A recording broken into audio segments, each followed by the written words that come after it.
Noong 1863, si Alexandra ng Denmark ay nagpakasal kay Albert Edward, prinsipe ng Wales at tagapagmana ng trono ng Britanya. Mahal siya ng publiko ng Britanya, ngunit kakaunti lang ang nakakaalam ng dami ng hirap na tiniis niya. Samahan mo ako habang ating tuklasin ang kanyang kwento. Ang babaeng kilala sa kasaysayan bilang Alexandra ng Denmark ay ipinanganap noong unang araw ng Disyembre, 1844 sa Yellow Palace sa Copenhagen sa Denmark, isang malaking dating bahay ng isang Budges. Sa kanyang kapanganakan, taglay niya ang mahaba at masalimuot na pangalan na Prinsesa Alexandra Caroline Marie Charlotte Louise Julia, bagamat nakilala siya ng kanyang pamilya bilang Alex. Ang ama ni Alexandra ay si Prinsipe Christian ng angka ng Schleswig-Holstein, Sonderburg-Luxembourg, isang miyembro ng isa sa pinakamatandang linya ng maharlika sa Denmark, at ang kanyang ina ay si Prinsesa Louise ng Hesse-Kassel, isang kilalang maharlika sa Denmark. Sa kanyang paglaki, ginugol ni Alexandra ang kanyang unang mga taon sa Yellow Palace sa Copenhagen. Mayroon siyang 3 kapatid na lalaki, sina Frederick, William at Waldemar, at 2 kapatid na babae, sina Dagmar at Tia. Masaya ang buhay ng mga bata, ngunit hindi ito marangya gaya ng maaring mong isipin. Salat sa paraang pamilya at ang tanging pinagkukunan nila ng kita ay ang sweldo ng kanilang ama sa hukbo. Gayunpaman, malapit nang magbago ang lahat. Noong 1848 ng 4 na taong gulang pa lamang si Alexandra, namatay si Haring Christian ika-8 ng Denmark. Iniwan niya ang kanyang anak na si Frederick na walang anak bilang tagapagmana. Dahil malabong magkaanak pa si Frederick ika-7, kinailangan ng maghanda ng plano para sa susunod na tagapagmana ng trono sa Denmark. Kaya noong 1852, biglang naging susunod sa linya ng trono ang ama ni Alexandra. Ibig sabihin nito, si Alexandra ay naging itinalagang prinsesang maharlika at habang sila ng kanyang mga kapatid na babae ay tumatanda, sila ay makakaakit ng maraming mayamang manliligaw. Ngunit sa ngayon, wala namang gaanong nagbago. Ang kanilang ama ay naging prinsipe ng Denmark at lumipat sila sa Bernstorff Palace sa Copenhagen, ngunit namuhay pa rin ang pamilya ng simple. Si Prinsesa Alexandra ay kailangang gumawa ng sarili niyang mga damit, nakikihati sa isang silid sa atik kasama ang kanyang kapatid na babae at nagsimulang magtrabaho nang siya ay sapat na ang edad. Sa kabila ng mga problemang pinansyal ng pamilya, nakatanggap si Alexandra ng magandang edukasyon, natutunan ang ilang wikang Europeo at pinalaki bilang isang debotong Kristiyano. Ngayon, ang kailangan na lang gawin ni Alexandra ay maghintay kung kanino siya at ang kanyang mga kapatid ipapakasal. Noong 1860, ang pamilyang maharlika ng Britanya na pinamumunuan ni Reyna Victoria at ng kanyang asawa na si Prinsipe Albert ay nagsimulang mag-isip kung sino ang dapat pakasalan ng kanilang panganay na anak, ang tagapagmana ng trono at imperyo ng Britanya na si Prinsipe Albert Edward. Agad na nakuha ni Alexandra ang kanilang atensyon at isinaayos na magkita sina Albert Edward at Prinsesa Alexandra sa isang pagtitipon ng mataas na lipunan sa lungsod ng Speyer sa Alemanya noong Setyembre 1861.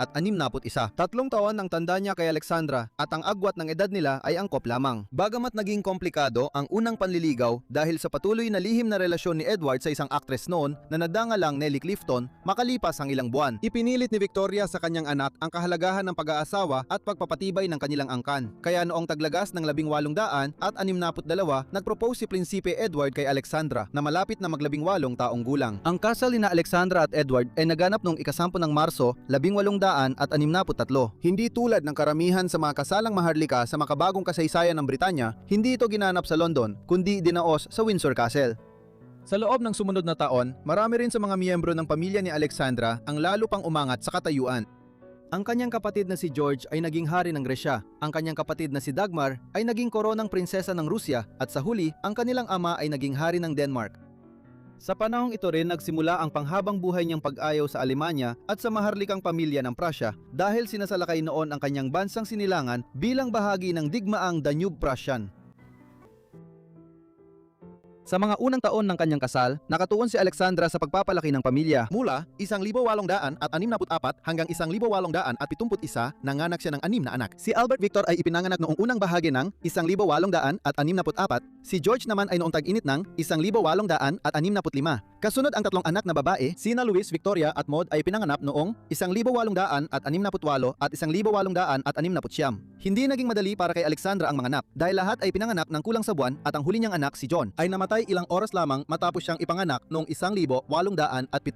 Si Alexandra ay isang mapagmahal na ina na gustong-gusto ang maglaan ng oras kasama ang kanyang mga anak. Mahilig din siyang sumakay ng kabayo, manghuli, sumayaw at mag-skating sa yelo. Hindi sang-ayon si Reyna Victoria sa mga ito at ipinakita niya ito. Ngunit sa kabila ng kanyang matinding presensya, hindi niya kailanman napabago si Alexandra. Ang mga nakakakilala kay Prinsesa ng Wales ay inilalarawan siyang magiliw, mapagmahal at palakaibigan. Isa siyang icon ng estilo at mahal siya ng publiko sa Britanya. Ngunit sa likod ng mga eksena, hinarap niya ang maraming pagsubok. Noong 1867, si Alexandra ay nagkasakit ng rheumatic na lagnat na nagdulot sa kanya ng pagkapilay pagkatapos noon. Unti-unti rin siyang nawalan ng pandinig dahil sa isang namamanang sakit na tinatawag na otosclerosis na unti-unting nagpahinto sa buhay, panlipunang labis niyang kinagigiliwan. Ang kanyang asawang si Albert Edward ay hindi nagbago ng ugali at nagkaroon ng maraming kabit sa paglipas ng mga taon. Bagamat alam ito ni Alexandra, kadalasan ay pilit niya itong hindi pinapansin. Paminsan-minsan, nagdulot ito ng hindi pagkakaunawaan sa kanilang dalawa, ngunit nagkaroon din sila ng mahabang panahon ng pagkakasundo sa kanilang matagal na pagsasama. Sa ikalawang kalahati na ika-19 na siglo, ang buhay ng isang aktibong miyembro ng maharlikang pamilya ay pangunahing umiikot sa pagdalo sa mga opisyal na seremonya at pagsuporta sa iba't ibang kawanggawa at mga institusyon. Noong panahong iyon, bago pa man ang National Health Service at ang makabagong estadong pangkapakanan, karamihan sa mga ito ay nakatuon sa maharlikang pagsuporta sa mga ospital at mga tahanan para sa mahihirap. Gayun din, ito ay panahon ng Imperyong Britaniko ay nasa rurok ng kapangyarihan at ang mga miyembro ng maharlikang pamilya ay kailangang madalas bumisita sa kanilang malalayong teritoryo. Si Alexandra ay naglibot sa malaking bahagi ng mundo sa kanyang mahabang dekada bilang prinsesa ng Wales. Ngunit paminsan-minsan, ang mga suliranin sa kanilang pagsasama ni Albert Edward ay lantad kapag pinipili nitong maglakbay ng mag-isa. Gayun din, noong huling bahagi ng dekada ng 1870, habang ang dalawa nilang pinakamatandang anak na lalaki ay nasa isang mahabang paglalakbay kasama ang Royal Navy, isang paglalakbay na tatagal ng ilang taon. Naglibot si Alexandra sa Europa nang hindi kasama ang kanyang asawa at binisita ang ilan sa kanyang mga kapatid na nag-asawa sa mga maharlikang pamilya ng Europa. Noong Enero 1892, isang bagong trahedya ang dumating kina Alexandra at Albert Edward nang pumanaw ang kanilang panganay na anak at tagapagmana ng prinsipe na si Albert Victor sa edad na 28 sa Sandringham House. Lubang dinamdam ito ni Alexandra, minsan niyang sinabi, "Inilibing ko ang aking anghel at kasama niya ang aking kaligayahan." Ang kanyang pagpanaw ay dulot ng isang malubang uri ng trangkaso noong panahon ng malaking pandemya na kumalat sa buong Europa mula noong 1889 pataas. Pagsapit ng simula ng ika-20 siglo, naging tanong na lamang kung kailan papanaw si Reyna Victoria at magbubukas ng daan para sa matagal nang naglilingkod na prinsipe at prinsesa ng Wales na maging hari at reyna. Sa huli, pumanaw siya sa edad na 81 noong ika-22 ng Enero, 1901. Si Albert Edward ay naging Hari Edward, ang ikapito sa pagpanaw ng kanyang ina, at si Alexandra ay sa wakas naging reyna konsorte ng Britanya mula sa pagiging prinsesa ng Wales. Sa panahong iyon, ang mga monarko ng Britanya ay may hawak din ng mga titulo bilang emperador at emperatrice ng India. Si Edward at Alexandra ay kinoronahan sa Westminster Abbey sa London noong ika-9 ng Agosto, 1902, matagal na panahon matapos ang pagkamatay ng yumaong reyna upang maghanda para sa unang koronasyon ng hari o reyna sa mahigit 60 taon, at dahil din si Edward ay may sakit na abseso sa tiyan. Maaaring sabihing ang koronasyon ang pinakamagandang pagpapakita ng lakas ng militar, imperyo at diplomasya ng Britanya sa kasaysayan na may mga delegasyon mula sa iba't ibang panig ng mundo na sumasalamin sa imperyo ng Britanya. Ngunit ang pag-aantala ng schedule nito dahil sa mga alalahanin sa kalusugan ni Edward ay pumigil dito na maging mas dakila pa.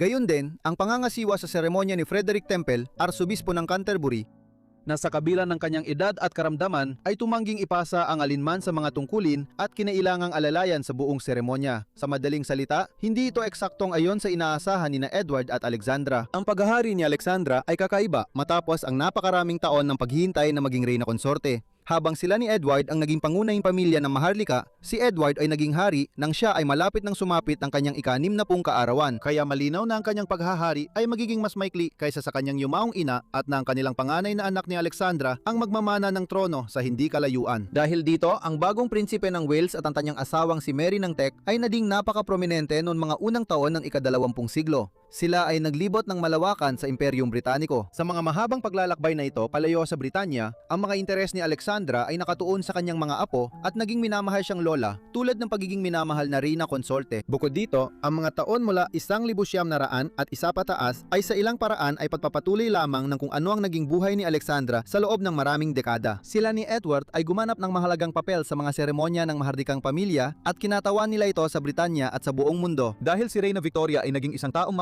sa malaking bahagi ng kanyang buhay, sina Alexandra at Edward ay matagal nang ginagampanan ang ganitong papel sa loob ng maraming dekada, at sa katunayan, ang kanilang pag-akyat bilang hari at reyna noong 1901 ay parang formal na pagpapatibay lamang ng isang kaayusang matagal nang umiiral sa loob ng maraming taon.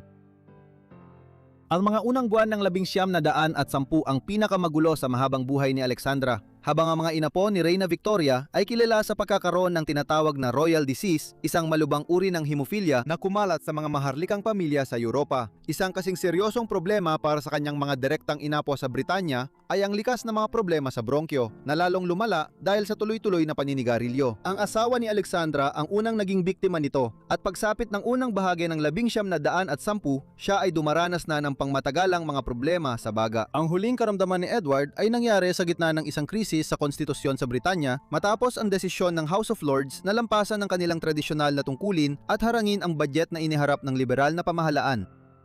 Bumagsak ang administrasyon at nagkaroon ng pangkalahatang halalan, ngunit nanatili ang deadlock.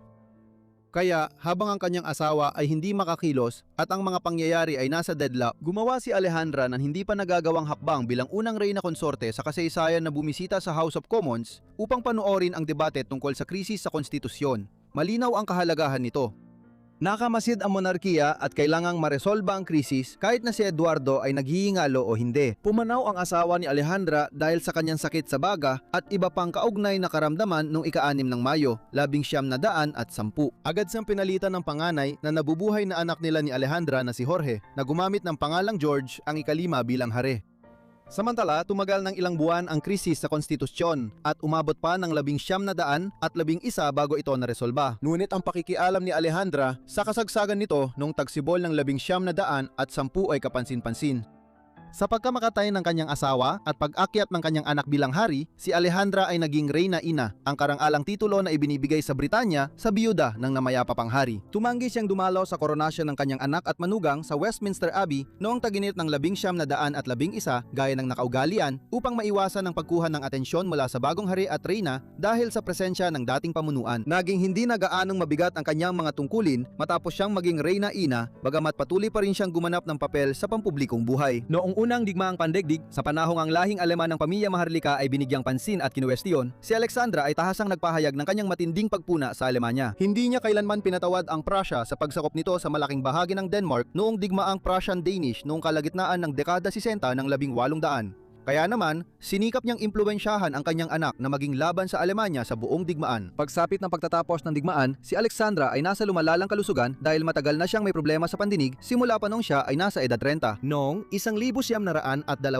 pumutok ang isang ugat ng dugo sa isa sa kanyang mga mata at bahagya siyang nabulag at unti-unting lumala ang kanyang alaala at pananalita noong mga unang taon ng dekada 20. Pumanaw siya noong ika-20 ng Nobyembre, 1925 sa Sandringham sa edad na 80 dahil sa atake sa puso. Inilibing siya matapos ang isang state funeral makalipas ang 8 araw sa tabi ni Haring Edward sa Windsor Castle. Maraming salamat sa inyong lahat sa panonood ng video na ito tungkol kay Alexandra ng Denmark. Sana ay naging interesante ito para sa inyo. Ipaalam ninyo sa akin ang inyong opinyon tungkol sa kanyang buhay sa ibaba sa mga komento at kung may iba pa kayong suwestiyon, siguraduhin ding ilagay ang mga iyon sa mga komento. Sana ay nakasubscribe kayo para agad ninyong mapanood ang lahat ng aking mga video kapag nag-upload ako. At yun lang mula sa akin, kaya magkikita-kita tayong muli sa susunod na Forgotten Life. Salamat!